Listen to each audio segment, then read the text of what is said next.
My name is Katie, and I'm a nurse. My husband Jack stays at home now.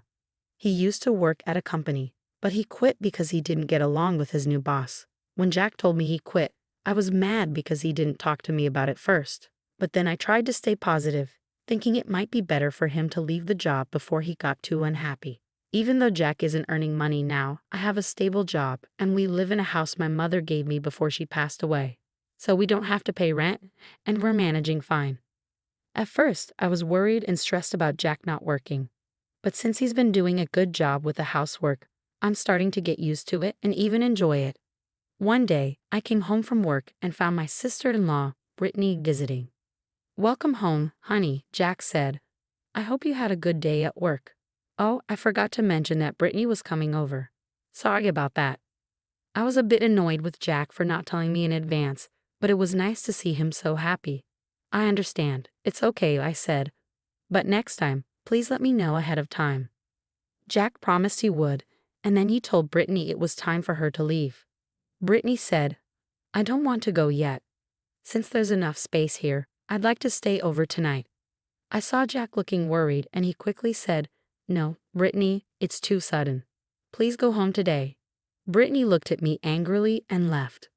I was curious why Brittany came all the way over, especially since she had recently gone through a divorce and had nowhere else to go. She had moved back into my parents' small apartment, and they had asked her to find a job and help out with expenses, which made her feel unwelcome. I felt bad for her. After Brittany left, I told Jack how I felt. I didn't understand why he was so concerned about her. Jack explained, "I'm sorry about today. I've been looking for a job without success. I just needed someone to talk to, so I let her stay." I was upset with Jack for his thoughtless actions, but I knew he needed support. I said, "Okay, it's better to have someone around than to be alone in that situation. But next time, please call me and make sure she leaves before I get home." I wondered if I was being too lenient with Jack, but I made it clear that he needed to inform me ahead of time and didn't bring it up again. 2 days later, Jack texted me while I was at work. "Hey, hope your day is going well. Brittany wants to come over again. Is that okay with you? You're working until 9 p.m., right?" I was concerned about how long Brittany planned to stay. Even though Jack promised she would leave before 9 p.m., I replied, "Fine, but make sure she leaves as soon as possible." I really didn't want Brittany to come over, but seeing Jack happy about it made me willing to let him enjoy his time with his sister. It was a super busy day at work, and I completely forgot Brittany was coming. When I got home, Brittany was still there. "Why are you still here?" I asked. Jack saw I was upset and panicked. "I'm so sorry," he said. "I've been talking to Brittany for a long time and didn't realize the time. She'll leave now." Brittany, looking annoyed, said, "Yes, I'm going home now." She packed her things and left with a sigh. I didn't like her attitude, so I said, "What's her problem?" "It's not her house. Doesn't she have any manners?" Jack replied, "You're being too harsh. Brittany came all this way just to listen to me." I thought they could have met somewhere else, but I was too tired to argue. I said, "You're right, sorry. I'm just exhausted today, so I'm going to get some rest." I could tell Jack wanted to say more, but I was too tired and went to bed. The next day, on my day off, Jack brought up what happened. "I'm sorry about yesterday," he said. "I realized I should have been more considerate of you and Brittany." Since I haven't had much time to talk with Jack lately and saw how much he wanted us to get along with Brittany, I said, "I understand now. I've been so busy that I haven't made time for us. I did say too much yesterday. I'm sorry." Jack was relieved we talked it out. He said, "Okay, I'm making your favorite dish, meatball pasta. It'll be ready soon." After Jack started cooking, his phone rang. "Who's calling?" I asked. Jack said, "It's Brittany. I'm not sure why she's calling." I had a bad feeling and didn't want him to answer, but I suggested it might be important. Jack checked with me before picking up the phone. I couldn't hear Brittany's side of the conversation, but it ended quickly. I asked Jack, "What did Brittany want?" He replied, "She said she has something to tell me, so she's coming over now." I didn't understand why I had to deal with her on my day off and felt irritated. But since she was already on her way, I couldn't do much about it. Jack said, "I'll make pasta for Brittany too," and started cooking happily. He didn't realize I was upset, and I didn't understand why he didn't just say no to her visit. I decided this was a good time to address the issue with her directly. After about 10 minutes, the doorbell rang. I was surprised to see Brittany standing there with a large piece of luggage, given how far she was staying. I had a bad feeling but let her in. Jack was still cooking, so I asked Brittany, "What's going on?" Brittany, looking like she had been crying, said, "I got kicked out of my parents' place. They said I have no right to stay there because I'm not working. Aren't they terrible parents?" My bad feelings grew stronger as I listened. Jack responded, "That's awful. Families should help each other. They're terrible." I was irritated by Jack's reaction but kept quiet since it wasn't directly my issue. Brittany then said, "I have nowhere else to go, so I want to live here." I really didn't want Brittany to stay with us and tried to refuse, but before I could say anything, Jack said, "Well, there's no other option but for you to stay with us. Luckily, we have a spare room, so you can stay from today." I glared at Jack. "What's with that expression?" he asked. "Brittany needs help." I couldn't hold it in anymore and said, "What are you doing? Don't make decisions like this on your own." "Jack, you're not working, and neither is Brittany. I can't support both of you on my salary alone." Just then, something hit me on the head, and I was shocked. Brittany then said, "Jack, don't throw an egg at her." She was laughing hysterically, and when I touched my hair, I found eggshells. "It's your fault, Mary. Be nicer to Brittany. If you're going to be rude, we're getting a divorce. And if we get divorced, you'll have to leave this house."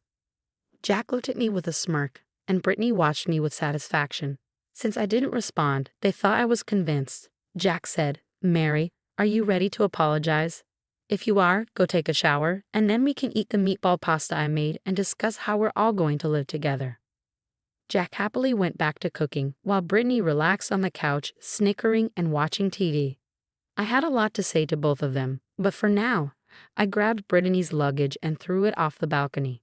They were shocked and yelled, "What are you doing? Are you out of your mind?" Jack panicked and told me to go get the stuff I had thrown out. But I replied, "Why should I? This is my house. I won't let you do anything more," I said firmly. Jack argued, "What are you talking about? This is our house. As husband and wife, it's my house too, and I'm letting my sister stay here." I just scoffed and laughed. Jack asked, "What's so funny? Don't you know I own this house?"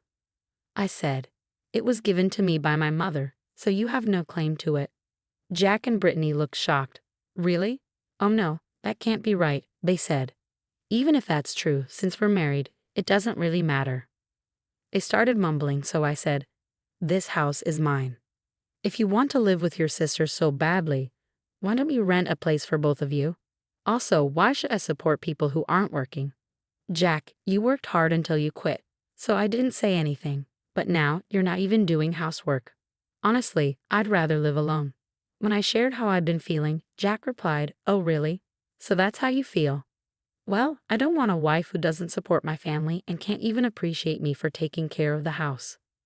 As he said this, Jack pulled out a divorce paper. Seeing how neatly it was prepared, I realized that Brittany must have come up with the idea. "I've already filled out my part," Jack said.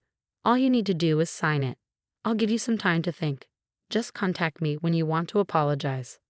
After that, they both left. I quickly took a shower, signed the divorce papers, and went to submit them. I suspected that Jack had shown me the papers to scare me.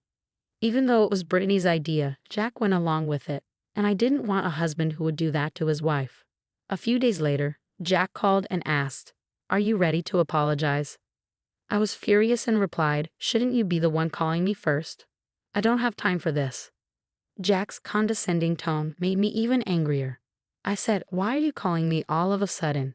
Why should I contact you, a stranger now?" He responded, "What do you mean, a stranger? Is something wrong with you?" It was clear Jack didn't understand what was happening, so I told him calmly, "I've submitted the divorce papers and it's finalized. We're strangers now. Also, I sold the house, so even if you want to come back, it won't matter. I've quit my job and am starting fresh somewhere else. I've sent all your things to your parents and they should be arriving soon. I'm a bit worried though since their place is small. Will everything fit?" Jack sounded confused and started arguing with someone on his end of the phone. "Anyway, you were the one who suggested getting a divorce, right? I have nothing more to say to you. Since I want nothing to do with you, I'm going to block you. Goodbye. My ex-husband was shouting on the phone, but I didn't care.